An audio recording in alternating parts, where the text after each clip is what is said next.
Welcome back, ladies and gentlemen. We are on day 1 of chapter 9. We'll be looking at stating hypotheses, interpreting p-values, and making conclusions. By the end of this lesson, you will be able to state the null and alternative hypotheses for a significance test about a population parameter. And you'll be able to interpret a p-value in context and make an appropriate conclusion for a significance test. At the end of this lesson, do try this book assignment that is found in the updated 6th edition of the Practice of Statistics. Let's go ahead and get started.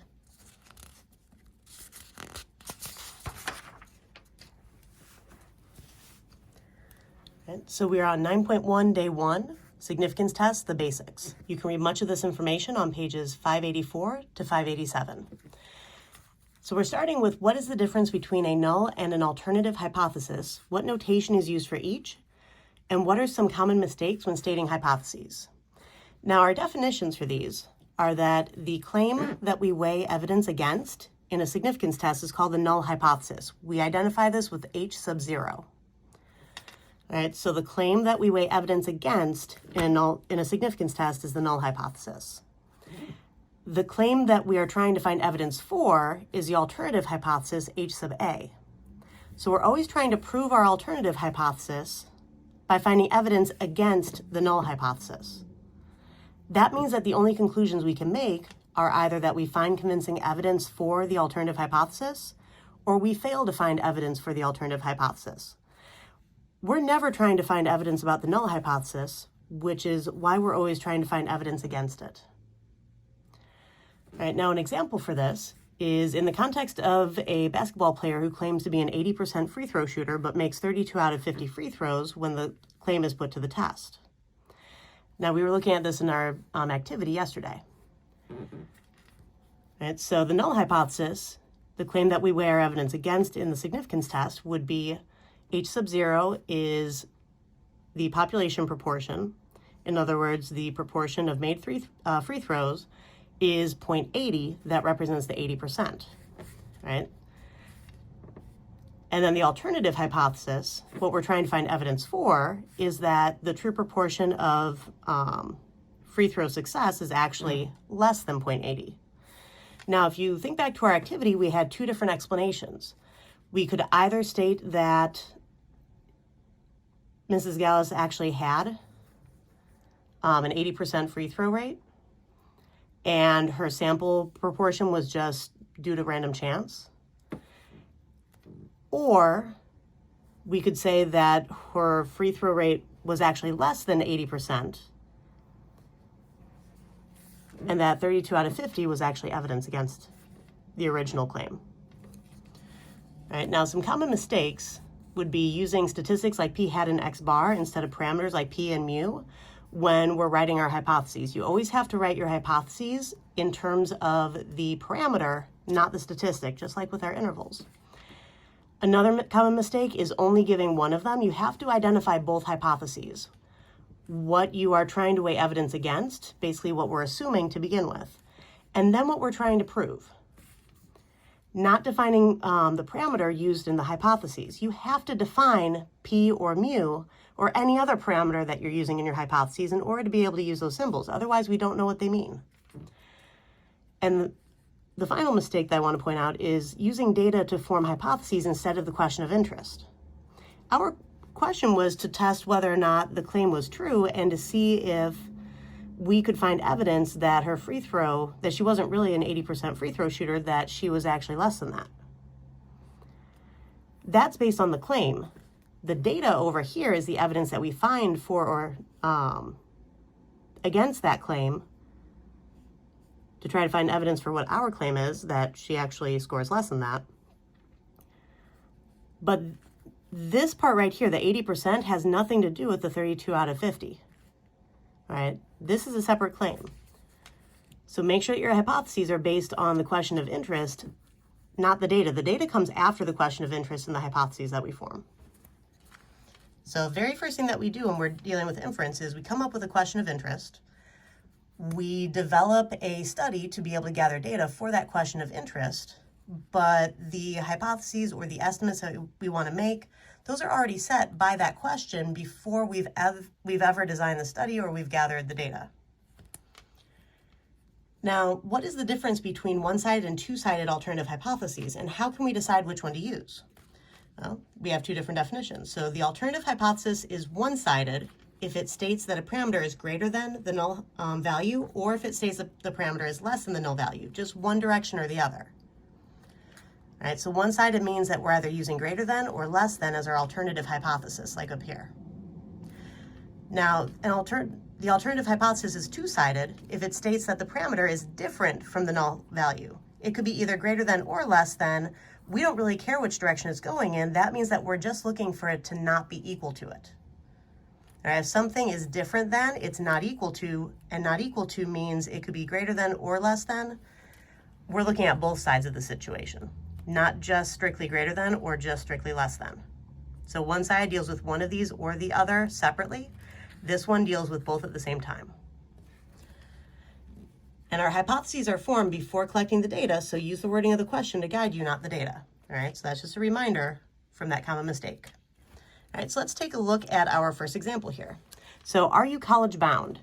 The U.S. Bureau of Labor Statistics estimates that 69.7% of high school graduates enroll in a college or university. Bernard has great pride in the quality of his large high school. He thinks the proportion of college-bound students is greater for last year's graduating class. We want to state appropriate hypotheses for performing a significance test and be sure to define the parameter of interest. Now, what Bernard thinks, so Bernard thinks the proportion of college-bound students is greater for last year's graduating class. All right, so if we're dealing with greater, that means that we are dealing with the proportion of college-bound students is greater than the estimate that he just read.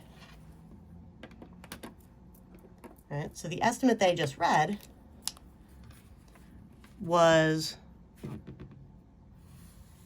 this part right here.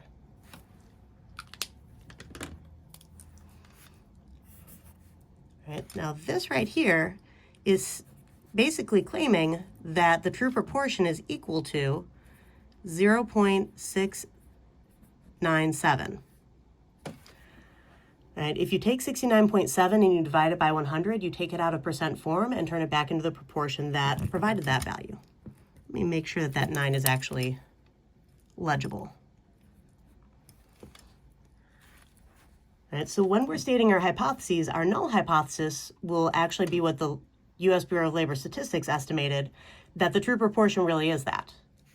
Now, we're talking about the true proportion of all last year's graduates at Bernard's school who enrolled in a college or university. The U.S.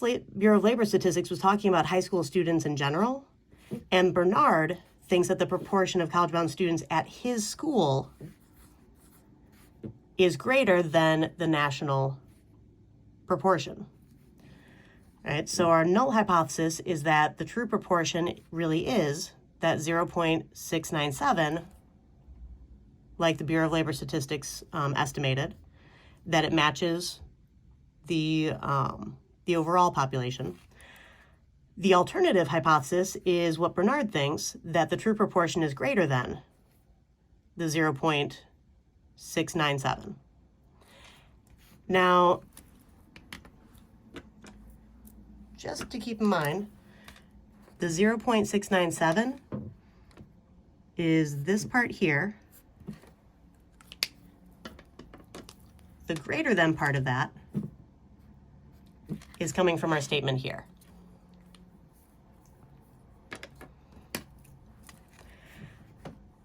Now, the true proportion of all last year's graduates at Bernard School who enroll in a college or university.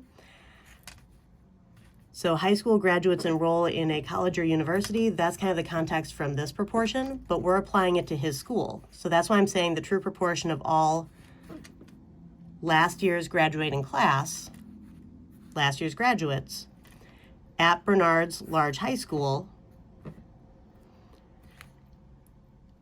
who enroll in a college or university. So this one you have to kind of piece it together a little bit, but that's where all those details came from. All right, so I have stated my appropriate hypotheses and I define my parameter of interest.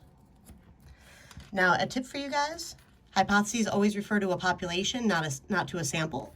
Be sure to state null hypothesis and alternative hypothesis in terms of population parameters like p or mu, p hat or x bar. It's never correct to write the hypothesis about the sample statistics, so you can't write it like this. Don't use p hat or x bar. This will never be appropriate. Make sure you're using p or mu or something like that.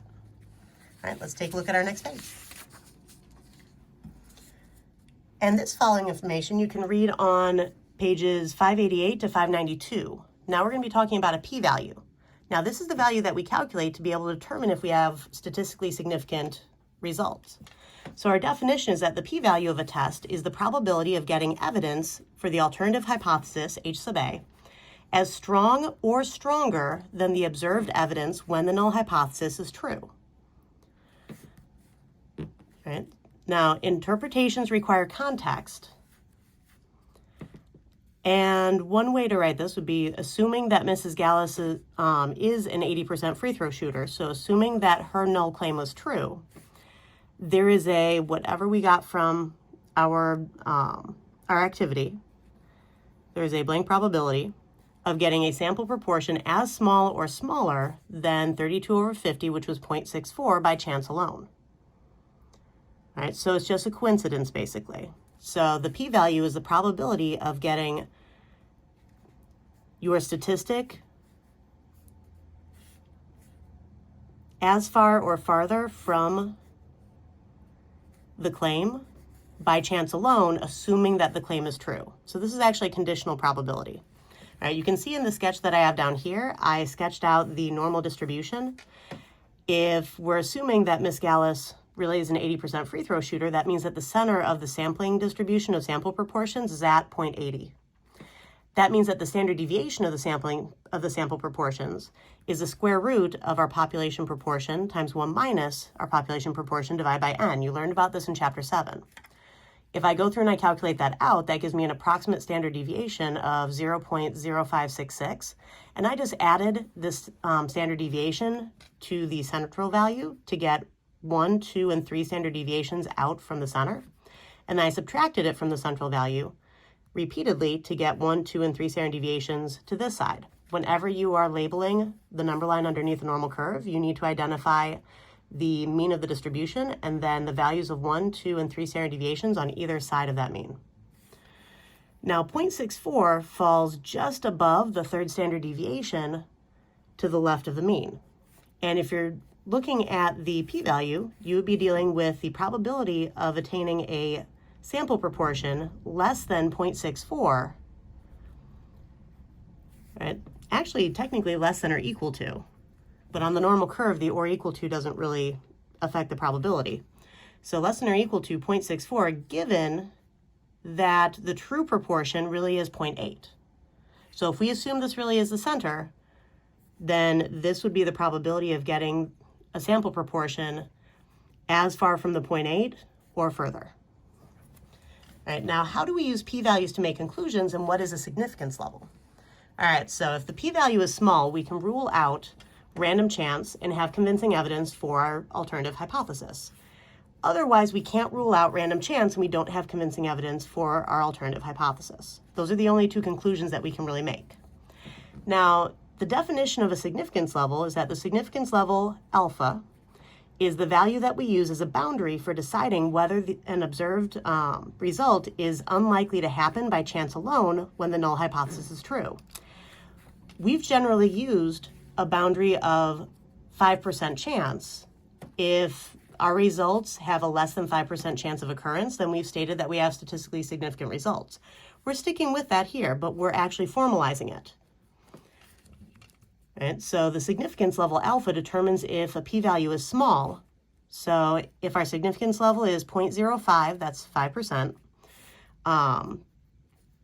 If the p-value is less than alpha, we have convincing evidence for our alternative hypothesis, and the results are statistically significant. So what are two possible outcomes for a significance test? All right, possible outcome number 1, because the p-value is less than alpha, because it's small, We reject the null hypothesis because there is convincing evidence for our alternative hypothesis, and we have to identify that alternative hypothesis in the context of the problem. Option 2, because the p-value is not small, in fact it is greater than alpha, then we would fail to reject the null hypothesis. We do not reject it because there was not convincing evidence for the alternative hypothesis. Now, we never, ever, ever say that we accept the null hypothesis. We're either rejecting it or failing to reject it because we either have convincing evidence of our alternative or we do not have convincing evidence of our alternative. Remember, all of our evidence is supposed to be for the alternative hypothesis and against the null. If you try to accept the null hypothesis, you are completely flipping the meaning of those hypotheses on their heads. Right? Now, because the p-value of whatever we got up here was less than 0.05, we reject our null hypothesis. There is convincing evidence that Mrs. Gallus's ability to shoot a free throw is less than 80%. Right? That would be a conclusion that we would make in a significance test. Now, some common errors that students make in their conclusions is not explicitly comparing the p-value to alpha. You need to numerically compare those. Forgetting to include context is another issue. And then accepting the null hypothesis, we never do that. All right, failing to reject null hypothesis does not mean that it's true. The null is just one of many plausible values for the parameter. Think about our confidence intervals. All right, last page is our example. And this one kind of takes into account many of the different things we've just been discussing. So for example 2, speeding on the highway. The police department in a certain city is trying to determine if it is worth the cost to install a speed sensor and traffic camera on a highway near the city. They will install the speed sensor and traffic camera if convinced that more than 20% of cars are speeding. The police department selects a random sample of 100 cars on the highway, measures their speed, and finds that 28 out of the 100 cars are speeding. For letter A, we need to define the parameter of interest and state the appropriate hypotheses, and then identify the evidence for our alternative hypothesis. All right, so they will install the speed sensor if convinced that more than 20% of cars are speeding. That is why our alternative hypothesis, what we're trying to find evidence for, is this right here. That's why we're using 0.20 in that problem. Now, 0.20 is our boundary. We're looking for evidence that the true proportion is greater than 0.20, so we start out assuming that it's exactly 0.20. Right, that would be kind of the first value that would negate their installation of the speed sensor and traffic cameras.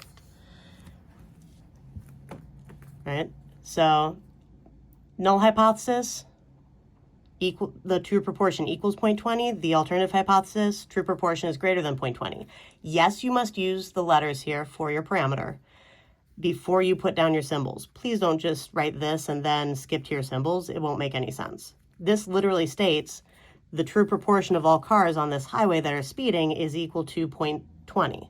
This one literally says in symbolic language that the true proportion of all cars on this highway that are speeding is greater than 0.20. Right? This is actually a sentence. You need to have the complete sentence. Now this part right here, where P equals the true proportion of all cars on this highway that are speeding, is our parameter of interest. Right? So because we were dealing with a percent up here, we were looking for the proportion of cars that are speeding. And we want to look at that out of all the cars on that highway so that we're dealing with the population, not the sample. Now, the evidence that for the alternative hypothesis is our sample proportion. So our evidence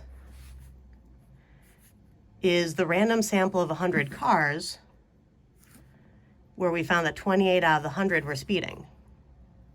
All right, so 28 divided by 100 gives you 0.28. That's where I'm getting my sample proportion is equal to 0.28. And the fact that this is more than 0.20 is why I actually have evidence. If this were less than 0.20, I would have absolutely no reason to do a significance test. So this value right here actually needs to be in the direction that we need it to be in our alternative hypothesis in order for us to even look at this. All right, now, a significance test using the sample data produced a p-value of 0.023. All right, so it says sketch a picture of what is being calculated and interpret the p-value in this context. So I went ahead and I calculated what the center would be and also what the standard deviation would be. And I took the 0.2 and I added 0.04 onto it 3 times to get my 3 standard deviations out from the center. And then I subtracted it 3 times to get my 3 standard deviations to the left of center. I marked off where the 0.28 was, my evidence. And this area to the right of it, because I'm going greater than, and this is the direction you go to go larger, that's my p-value of 0.023. Now, this area right here is the area that, assuming that the proportion of all cars on this highway that are speeding is actually 0.20, there would be a 0.023 probability of getting a sample proportion of 0.28 or more just by chance in a random sample of 100 cars. All right, so if we were to take this sample repeatedly over and over again from that population, the likelihood that we would achieve a sample proportion of 0.28 or more, assuming this is true, is only 0.023. Now, what conclusion could we make at the alpha equals 0.05 level? Well, because the p-value of 0.023 is less than alpha, and our alpha was 0.05, we reject the null hypothesis. All right, this is a very small p-value because this is smaller than alpha.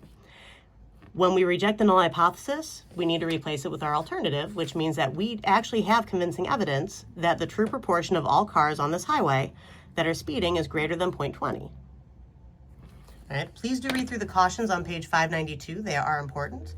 And also read through this exam tip. It will help you greatly when you are writing your conclusions. It's always recommended that you follow the 2-sentence structure that I have right here.